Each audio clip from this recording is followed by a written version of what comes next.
नमस्कार दोस्तों, मैं योगेश कुमार आज विचारों की श्रृंखला में एक पुनः नया विचार लेकर के उपस्थित हुआ हूँ और आज का विचार है चंद्रमा क्या है। जैसा कि हमारे भारतीय ग्रंथों में लेख मिलता है, अत्रि ऋषि के पुत्र थे गौतम ऋषि और गौतम ऋषि की पत्नी का नाम था अहिल्या। अब यहाँ से प्रश्न ये उठता है कि आखिरकार गौतम ऋषि के साथ अहिल्या का विवाह कैसे हुआ।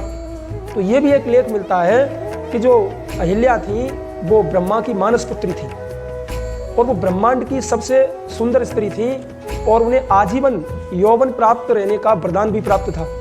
तो इसलिए उनकी सुंदरता से मोहित होकर के देवता, दैत्य, मानव सभी उनसे विवाह करना चाहते थे। तो उनके विवाह के समय एक शर्त रखी गई कि जो व्यक्ति इन तीनों लोकों का भ्रमण करके सर्वप्रथम यहाँ आ जाएगा उसी के साथ अहिल्या का विवाह कर दिया जाएगा। इस क्रम में इंद्र सर्वप्रथम तीनों लोकों का भ्रमण करते हुए वहां पहुंच जाते हैं, लेकिन तभी नारद कहते हैं कि जो पृथ्वी पर गौतम ऋषि हैं उनकी गाय बछड़े को जन्म दे रही थी और ऐसा लेख मिलता है कि यदि गाय बछड़े को जन्म दे रही हो उस समय उसका कोई परिक्रमा कर ले तो वो तीनों लोगों के भ्रमण से कहीं अत्यधिक होता है। तो इस शर्त पर उन्होंने कहा कि गौतम ऋषि ही अहिल्या के विवाह हेतु योग्य हैं। इस शर्त को मान करके अहिल्या का विवाह गौतम ऋषि के साथ कर दिया गया, ऐसे हमारे भारतीय ग्रंथ कहते हैं। लेकिन जो इंद्र था, इंद्र के अंदर एक हमेशा अभिलाषा बनी रही अहिल्या को प्राप्त करने की। जब अहिल्या का विवाह होकर के पृथ्वी पर गौतम ऋषि के साथ पहुंच गई तो इंद्र ने एक योजना बनाई। उस योजना में शामिल किया चंद्रमा को। चंद्र से कहा, अरे चंद्र, हमारी योजना में हमारा सहयोग दो और तुम्हें मुर्गा का भेष धारण करके पृथ्वी पर पहुंचना है। गौतम ऋषि की कुटी के सामने तुम्हें अर्धरात्रि में आवाज लगानी है। जब वो अर्धरात्रि में आवाज सुनेंगे तो उसको वो सुबह समझ बैठेंगे और जब सुबह समझेंगे तो गंगा स्नान के लिए वो निकल जाएंगे। उसी समय मैं इंद्र गौतम ऋषि का भेष धारण करके अहिल्या के साथ अपनी काम इच्छाओं की प्रतिपूर्ति करेंगे। ऐसा ही होता है। चंद्र जो है मुर्गा का भेष धारण करके गौतम ऋषि की कुटी के आगे बांग देता है। गौतम ऋषि सुबह समझ करके आधी रात्र को ही गंगा स्नान के लिए निकल जाते हैं और इंद्र जो थे वो गौतम ऋषि का भेष धारण करके अहिल्या के शयन कक्ष में पहुंच जाते हैं और उनके साथ जो है अपनी काम इच्छाओं की, काम वासनाओं की प्रतिपूर्ति करते हैं। इधर जब गौतम ऋषि गंगा स्नान करने के लिए गंगा में नीचे उतरते हैं तो गंगा माँ स्वयं प्रकट होकर के उनसे कहती हैं कि मूर्ख, तूने अर्धरात्रि में मुझे जगा दिया आके। उन्होंने कहा कि अर्धरात्रि कहाँ है माँ, अभी अभी मुर्गे ने बांग दी है और सुबह हो चुका है। उन्होंने कहा कि वो मुर्गा नहीं, वो चंद्र है और तेरे साथ बहुत बड़ा छलावा हुआ है।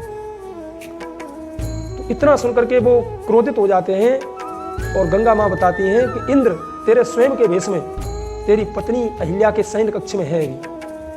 तो वो क्रोधित होकर के वहाँ से चलते हैं और देखते हैं कि उनकी कुटी के सामने वो चंद्र जो मुर्गा का रूप धारण किए हुए था वो बैठा हुआ है। तो उन्होंने अपने कमंडल को फेंक के उसमें मारा। तो बताते हैं उस कमंडल को जब फेंक के मारा उस मुर्गे में तो वो चंद्र था।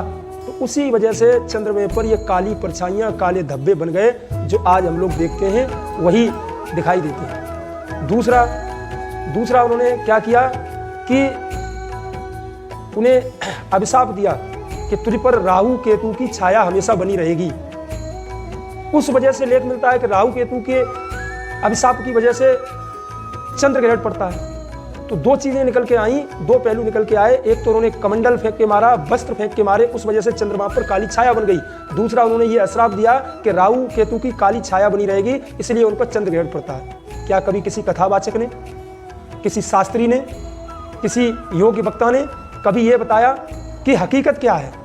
अगर हकीकत की पहलू पर बात करें तो जो मंगल ग्रह और बृहस्पति ग्रह है उसके बीच एक एस्ट्रॉयड की बहुत बड़ी बेल्ट है और वो एस्ट्रॉयड को मंगल ग्रह अपनी ओर खींचता है और जब खींचने के बाद जब वो एस्ट्रॉयड मंगल की तरफ आती है तो मंगल अपनी कक्षा में भ्रमण करते हुए, गति करते हुए आगे बढ़ जाता है और वो एस्ट्रॉयड जाके सीधे चंद्रमा पर टकराते हैं।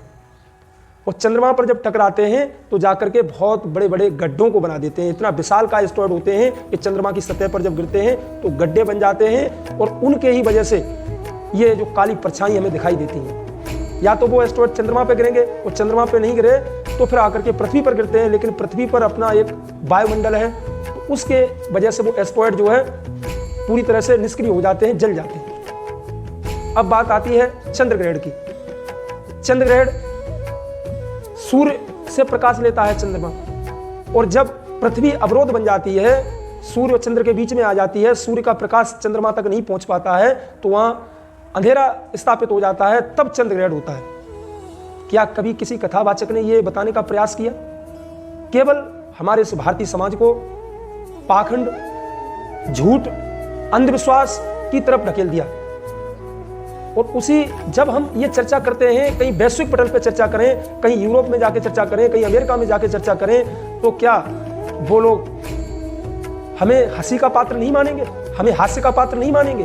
बिल्कुल मानेंगे। तो यही कारण है कुछ सच्चाइयों को इस प्रकार से पाखंडों ने परिवर्तित कर दिया है कि हम उन्हीं को सच्चाई मान बैठे हैं। वैज्ञानिक दृष्टिकोण हमारी मानसिक चेतना से बिल्कुल परे हो गया है। इसलिए सबसे मेरा निवेदन है कि सत्य क्या है, सत्य को पहचानो। चंद्र ही नहीं, और भी कई ऐसी घटनाएं परिघटनाएं हमारे समाज में अंधविश्वास व्याप्त हैं और हम कड़ी दर कड़ी उनकी सच्चाई लेकर के आपके सामने प्रस्तुत होते रहेंगे। अग्रिम वीडियो में पुनः मिलते हैं। मैं योगेश कुमार आपसे विदा लेता हूं।